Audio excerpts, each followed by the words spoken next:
we've got Commissioner of Agriculture Jonathan Schell with us on this edition of Farm to Frankfort.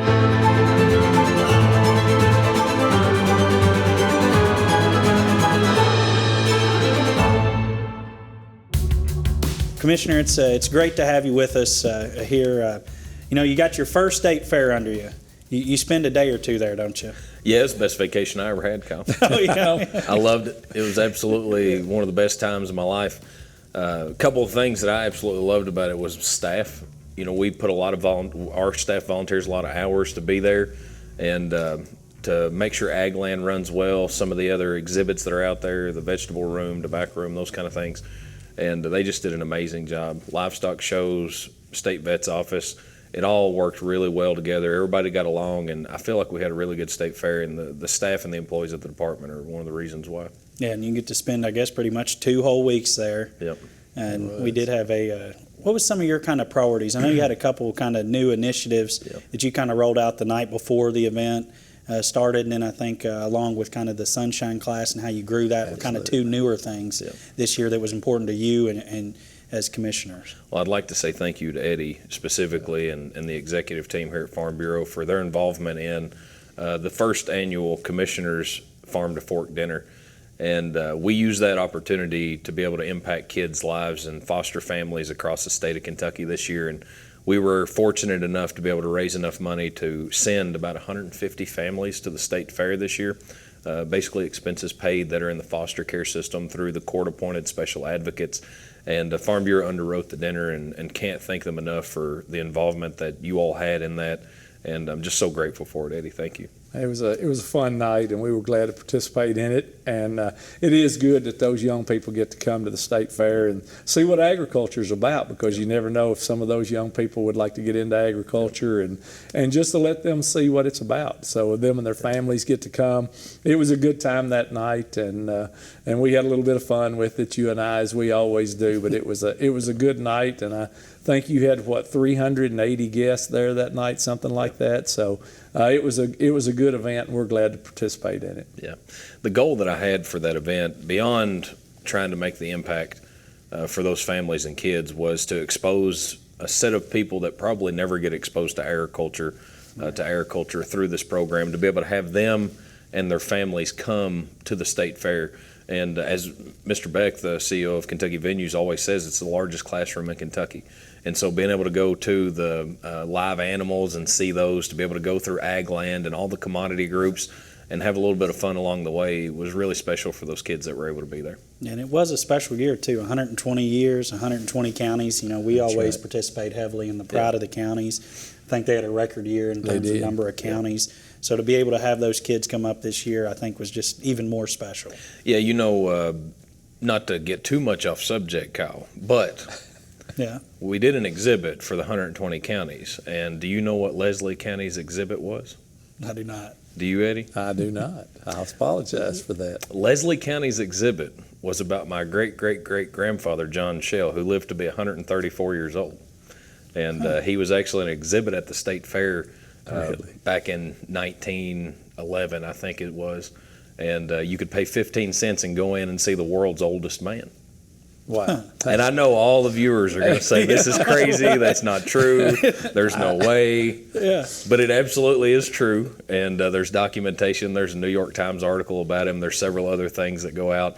And Leslie County decided to make that their I didn't know they were doing it either. It was a complete shock and surprise to me. 134 years old is what we say. They said 131 on the article that was at the state fair, but we've always said 134.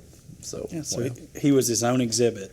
He was. You go and pay 15 cents, and you could go in a tent and see the world's oldest man. So that's one reason why you care so much about this giant pumpkin contest. You're just trying to be an exhibit like your great I don't believe he's going to get a tent to sit that up in. His name was John Schell, so I'm actually named after him. So, I with my lifestyle, as much caffeine as I drink and stuff like that, I'm probably not going to be 134, but I'm expecting about 119. Hey, I'm for it. I hope so. But, back to the other initiative, and I think it was started a couple years ago, but I know you and Deputy Commissioner Beeler really prioritized growing it, but the Sunshine class at the State Fair, I think I was following along. I was watching it online. It was live streamed, and there were a lot of viewers that were online and was Yep. showing. So how much did that grow this year? Yeah, we're very excited about it. As you all know, my Deputy Ag Commissioner Warren Baylor has a special needs child himself, and I have a niece who has Down syndrome, special needs. And one of the unique things that I have the opportunity to do as I travel across the state is meet so many people. And we have so many special needs families across the state of Kentucky, and they're involved in agriculture, they're involved in their local community, and they just so happen to have a child who has special needs. And it is nothing that warms my heart more than to be able to see an Alex daughter or someone throughout the state and recognize them recognize me, and get that embrace. I tell people all the time that you've never been loved until you've been loved by a special needs person. And so it was something that was just so intriguing to me. And I've known about the Sunshine class for a couple of years. It's 3 years old. This was the 4th year. And it was started because Joe Goggins and Warren Beeler, I think Warren went to South Carolina and they had something similar to this there. And they brought it back and said, how can we make this happen? And so the first year they were kind of grabbing people and bringing them in. I think they didn't have enough participants. And so Warren actually had Abby, his special needs daughter, do it as well. And so there was 3 participants the first year. And Warren always says that, Abby is extremely handicapped. And the moment that rope was tied around her wheelchair for her to be able to use that, said that she never took a smile off her face. After they went home and everything, she just smiled the entire time, that connection that she got. The second year they had 5 participants. The third year they had 12. So when I came into office in January, I wanted to make this something really special for the state fair, for the people of the state, and for special needs families. And so I called the Special Olympics and asked them if they would partner with us to get the word out.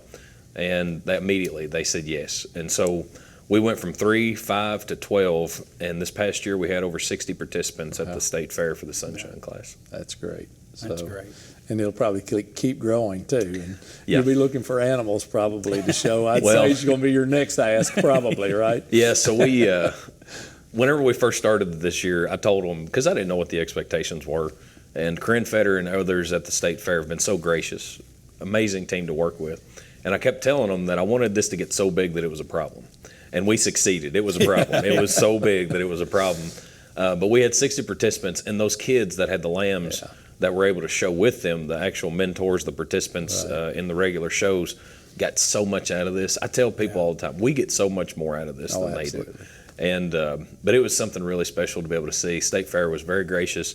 And my guess is we're going to have to accommodate or modify how we do it next year because it's going to get so big. I could easily see 100 participants. We had to cut it off at 60.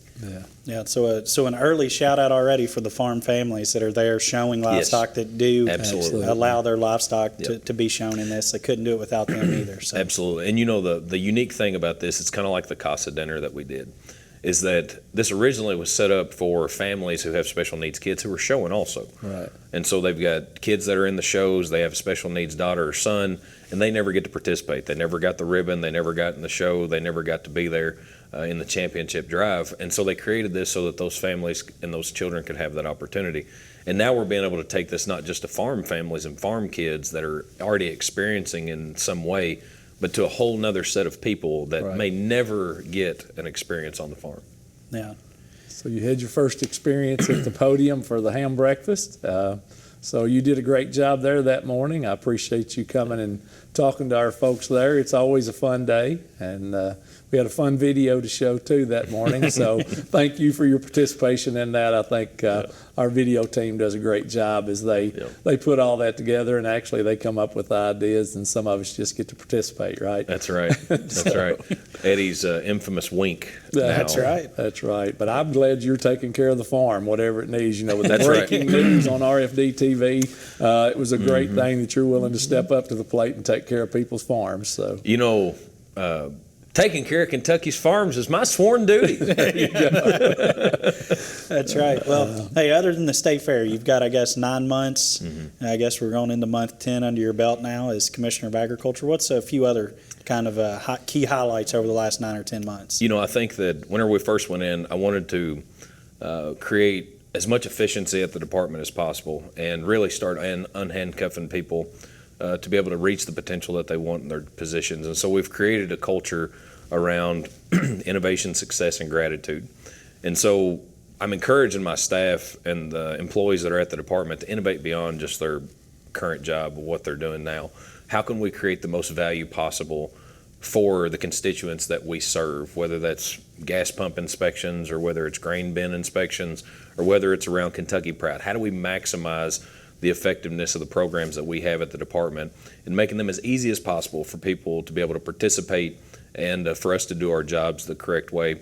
And so through that, we're going to find success. And then the main thing is showing gratitude, not only to the employees that are there, but this is the culture that we're trying to create with all of our partnerships, whether it be with Farm Bureau or other commodity groups that are throughout the state, is showing that innovation, success, and gratitude to really try and bring a community together beyond where we currently have been. And with that, we've got several projects and programs that we're working on. One of them that is probably the most prominent that we're working on now is Ag is Economic Development, working through educating and explaining throughout the state of Kentucky to our local economic development directors, our local governments, our state economic development cabinet, and others that the importance of what agriculture is for the economy of Kentucky and how it's not just cows, sows, and plows anymore. It's so much more than that. Around the processing in the state, you know, a chicken processor, 1.3 million chickens a week that they'll process, 12 to 1,400 jobs.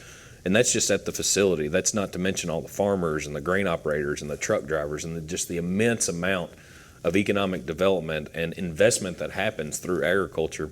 Another initiative is our Food is Medicine initiative, where we're trying to get healthy, fresh food in partnership with our hospital association into the hospital cafeterias, into their commissaries, more ready-to-eat vending options, and then also post-patient care. What does it look like to go beyond just prescription medications and surgeries around sick care to really molding into well care? How do we get people healthy on the front end with healthy, fresh food that comes from the farm locally? And that's really an economic development opportunity as well. And then one of the last ones that we're working on right now with the Lieutenant Governor's office is around ag education, especially in elementary schools. That's where we want to take our focus. We just did an interview and podcast and talked to, you know, about these things in a bigger way around how do we connect to make that farm team, so to speak, no pun intended. Yeah. You know, if you talk about having a great high school football team, you've probably got a pretty good middle school team, and you've probably got a pretty good little league operation in your county.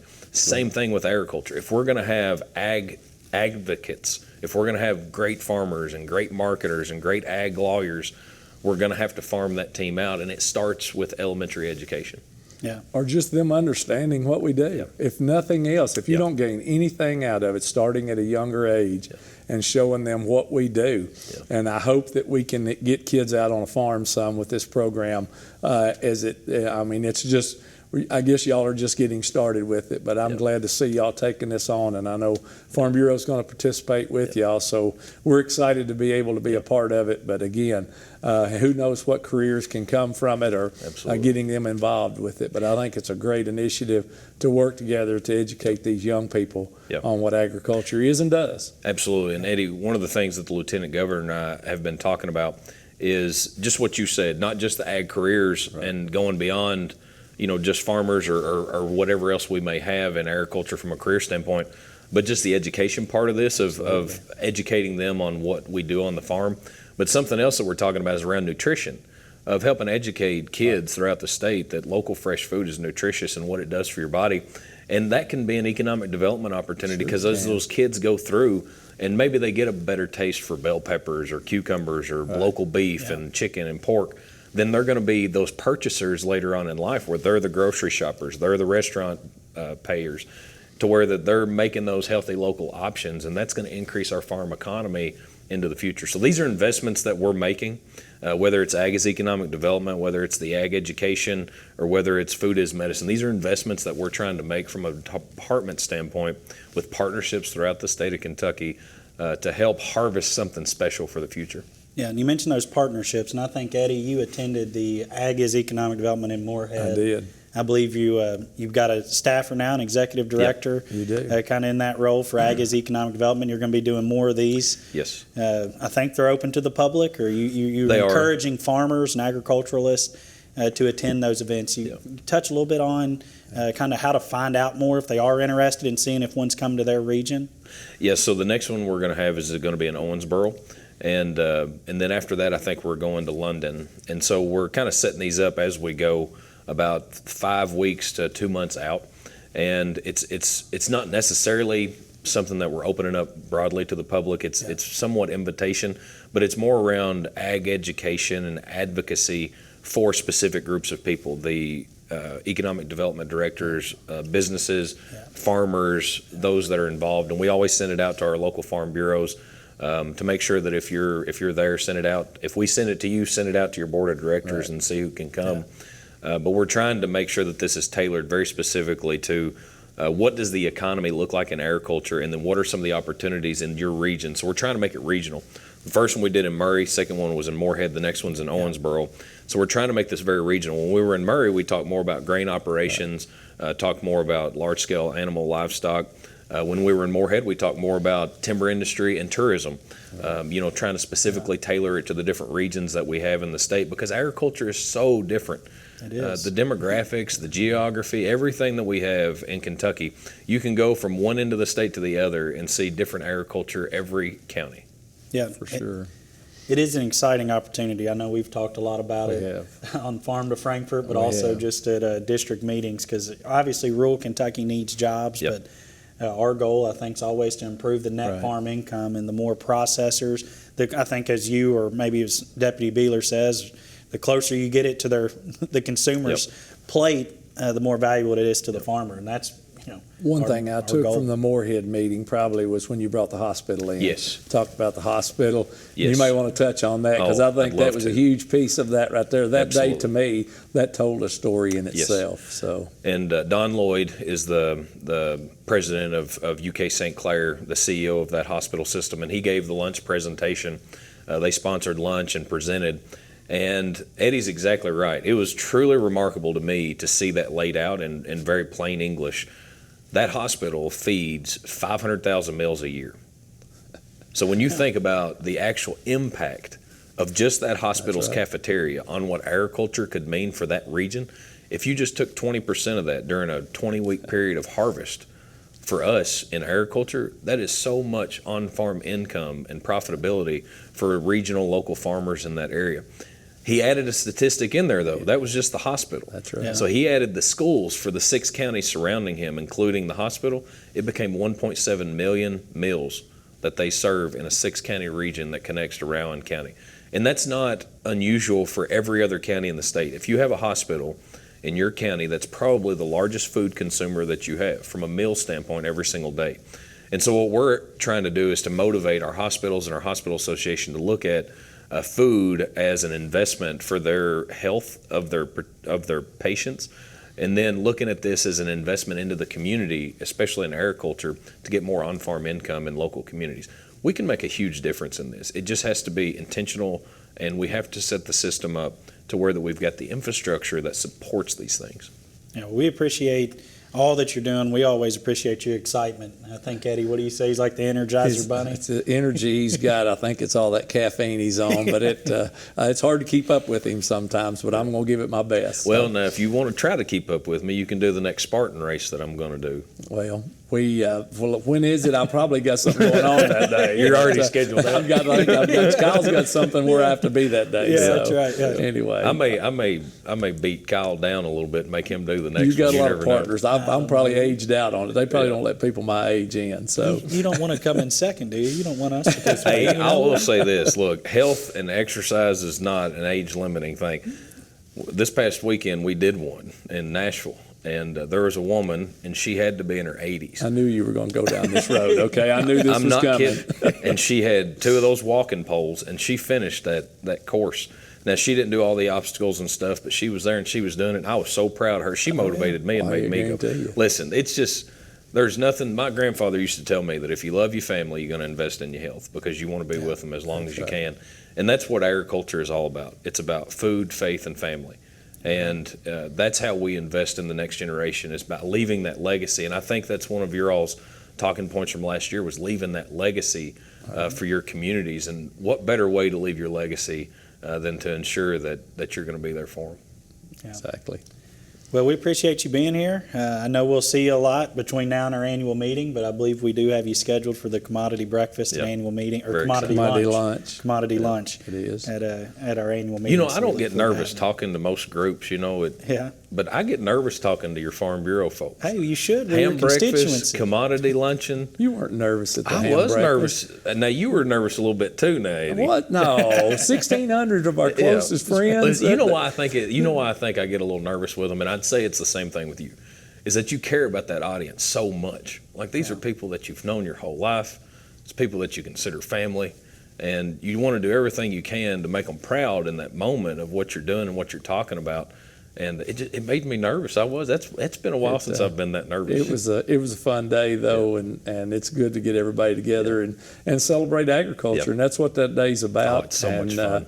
And then there's charities that went out with that too, with the ham, with what the ham brings. So Now, you didn't break a record this year, did you? Hey, it's whatever it brings is fine. It might have been a record, but that's, you know what, I appreciate the bidders that came to participate in it. And again, it helps charities, and they pick those charities, and it's a good event. So records are okay, but if they can help people out, it's kind of what you want to do. Yeah. And that's what it's about. So, and it was 60 years of that. So that was 60 years for our ham breakfast this year. So we're excited to participate in that. And again, it's always a fun day. Kyle has to get all those tickets out to all those people, or Katie does. So it's a tough few days, weeks leading up to it. You know, I think I did see Thank Kyle goodness was a for little Katie. disappointed, though, because Freddie Farm Bureau was the one that helped Miss Kentucky this year, not Kyle. So I think I saw him be a little disappointed. Maybe that's why it broke a record. Me on the sidelines. I doubt that. Hey, it was a great event. We love it. We appreciate you and your team's involvement in it. Absolutely. You all kind of organize, I guess you do organize, not kind of the actual judging of the hams, and it's your staff that decorates that ham and gets all that to us and helps us set the room. So we've got amazing staff. Appreciate all our folks do, but your folks help us a lot too. Absolutely. The commodity groups donate almost all the food, so we appreciate our commodity partners. It's a great day. It is. Great day. Well, Commissioner, any closing words? You know, I just appreciate the partnership that we have with Farm Bureau all across the state of Kentucky, and it gives me an opportunity to go in communities. It's one of the things that I think makes this partnership so strong and so valuable for agriculture, is that you have 120 counties represented in Farm Bureau, and there's a Farm Bureau board and a federation and an insurance company in every 120 counties. And so through that, it gives an opportunity for outreach into communities based around agriculture advocacy, economic development, and partnerships. And so it gives me an opportunity to go out into communities and talk at annual meetings and other things that go on. And there's not a better partner for agriculture in the state on a local level and a state and national level for agriculture than Farm Bureau.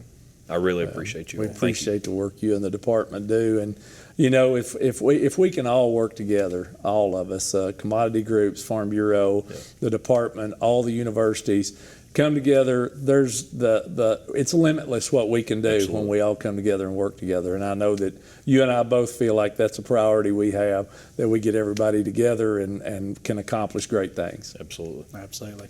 Well, thank you. Appreciate all that you do, and best of luck in your next Spartan race. I hope you don't come in last like the giant pumpkin. Oh, contest. you had to. Yeah, thanks, Kyle. I thought we were friends. I did. I thought we were friends. Best of friends. I'm just motivating you to grow a bigger pumpkin's all I'm doing. Look, the embarrassment of last place was motivation enough. You weren't actually last. Last place? I wasn't last place, but I think you were surely last. You beat my pumpkin. Yeah, and grow one. So you know what Eddie and Drew do all the time. They always tell everybody, they're like, "Yeah, the commissioner, we'll be in a crowd."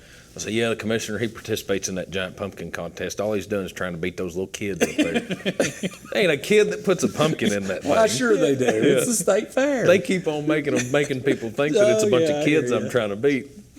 Ain't a kid in that thing. Hey, we appreciate what you do and growing the pumpkins you do grow. It is exciting to get to joke with you about that and seeing all the fair board members. Absolutely. Give you a hard time about it too. It's fun to watch. We're going to try and make it. This next year, I've instructed my staff to help me remember to put out information about when to start the giant pumpkin, and I'm going to have seeds available for people to be able to get, so that we So- can try and So increase the everybody gets participation. miniature pumpkin seeds, and you get the big pumpkin seed. Is that what this is about? When you're giving out seeds, you're telling on yourself right here. That's a good strategy. You know, Eddie, that is Eddie, good. you and I need to talk more. That's a pretty good. Yeah, we need to. Maybe you can help me figure out some other stuff. So There we go. Yeah. Well, thank you all. Appreciate All it. right, good to be with you.